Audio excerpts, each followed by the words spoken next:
உலகத்தின் பந்தங்கள் எல்லாம் நீ சொல்லி தந்தாயே.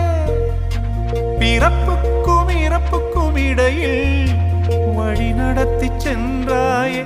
உனக்கே ஓர் தொட்டில் கட்டி நானே தாயாய் மாறிட வேண்டும்.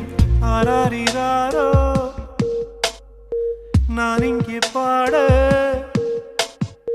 தாயே நீ கண்ணுறங்கு என்னோட மடி சாய்ந்து.